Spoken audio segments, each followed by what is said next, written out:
મકર સંક્રાંતિ પહેલાં બદલાઈ જશે આ 3 રાશિઓનું નસીબ. ખૂબ મોટો ફાયદો થવાની સાથે થશે ધનલાભ. જ્યોતિષ ગણતરીઓ અનુસાર સૂર્યદેવ હાલમાં ધનુ રાશિમાં બિરાજમાન છે અને 11મી જાન્યુઆરીએ ઉત્તરાષાઢા નક્ષત્રમાં પ્રવેશ કરવા જઈ રહ્યો છે.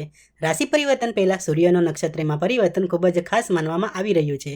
સૂર્યદેવ તેમના પ્રિય નક્ષત્રમાં પ્રવેશ કરશે. સૂર્યના નક્ષત્રમાં આ પરિવર્તન સાથે કેટલીક રાશિના લોકોના જીવનમાં પ્રગતિનો એક નવો તબક્કો શરૂ થશે. નોકરી અને વ્યવસાયમાં આર્થિક લાભની ઘણી તકો મળશે. આવો હવે જાણીએ કે સૂર્યના નક્ષત્ર પરિવર્તનથી કઈ 3 રાશિઓને ખાસ લાભ મળશે. મેષ રાશિ. મેષ રાશિના લોકો માટે સૂર્ય નક્ષત્રમાં પરિવર્તન અનુકૂળ માનવામાં આવે છે. સૂર્યના નક્ષત્રમાં આ પરિવર્તનને કારણે નોકરી કરતા લોકોને વિશેષ પ્રગતિ મળશે. આનાથી ઉદ્યોગપતિઓને બમણો નફો મળશે. ઘણા સમયથી અટકેલા કામો પૂર્ણ થશે. નોકરી શોધી રહેલા લોકોને સારી તક મળી શકે છે. તમને પૈતૃક સંપત્તિમાંથી લાભ મળી શકે છે. વિવાહિત જીવન સંબંધિત કોઈપણ મોટી સમસ્યાનું નિવારણ આવશે. સરકારી નોકરી કરતા લોકોને પ્રમોશનનો લાભ મળી શકે છે. સામાજિક કાર્ય દ્વારા તમને ખ્યાતિ મળશે. સિંહ રાશિ. સિંહ રાશિના લોકોને સૂર્યદેવના વિશેષ આશીર્વાદ પ્રાપ્ત થશે. સૂર્યનું આ નક્ષત્ર પરિવર્તન વિદ્યાર્થીઓ માટે શુભ માનવામાં આવી રહ્યું છે.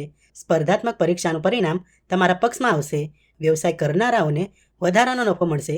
રોકાણથી નાણાકીય લાભ થવાની પ્રબળ શક્યતા છે. નાણાકીય સ્થિતિ સારી રહેશે. માનસિક વિકૃતિઓ દૂર થશે. સ્વાસ્થ્ય સારું રહેશે. નોકરી કરતા લોકોને તેમના કાર્યસ્થળ પર કોઈ સારા સમાચાર મળી શકે છે. ધનુ રાશિ. સૂર્યના નક્ષત્રમાં પરિવર્તનથી ધનુ રાશિના લોકોના જીવનમાં સુધારો આવશે.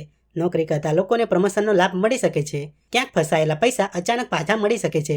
મિત્રોની મદદથી તમને નવી નોકરીની તક મળશે. તમને સામાજિક કાર્યમાં રસ રહેશે. પરિણીત લોકોને તેમના જીવનસાથી તરફથી સારી ભેટ મળી શકે છે. વ્યવસાયમાં નાણાકીય સ્થિતિ સારી રહેશે.